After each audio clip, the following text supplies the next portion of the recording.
La Chambre des comptes de la Cour suprême attribue une mauvaise note au gouvernement dans le cadre de l'exercice 2023.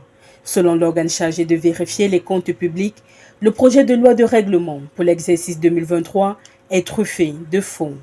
Absence des critères des indicateurs de performance, défaut d'information et calcul erroné des taux de réalisation, faible taux de réalisation technique par rapport au taux de consommation des fonds alloués sont listés par l'institution. La Chambre des comptes dit que sur les 40 rapports de performance qui leur ont été envoyés, 7 seulement étaient authentiques, c'est-à-dire portaient des lettres de transmission.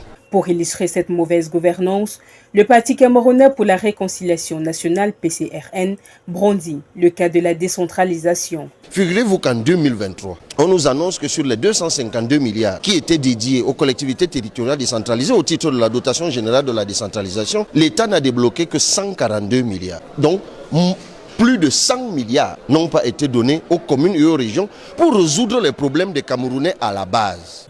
Pourtant, avance le leader du PCRN, 2023 a été une année productive. 2023, c'est une année où le budget a même été augmenté. 2023, c'est une année où il y a eu plus 0,3% de croissance. 2023, c'est une année où il y a eu augmentation des prix du carburant. Malgré ces oppositions, le projet de loi de règlement a été adopté à l'Assemblée nationale en violation du règlement intérieur de l'institution parlementaire. On nous dit qu'il n'y a pas de débat. D'aucuns disent que le ministre n'a pas sa voix, mais attends, donc si le ministre des Finances, pour une raison ou une autre, a une voix enrouée, dont il n'y a personne d'autre dans ce ministère qui peut parler, ah ben non, on ne peut pas autant personnaliser une république. Non, la vraie raison n'est pas là. La tension monte à l'Assemblée nationale alors que le projet de loi de finances, pour sa part, n'a toujours pas été déposé malgré les dispositions légales.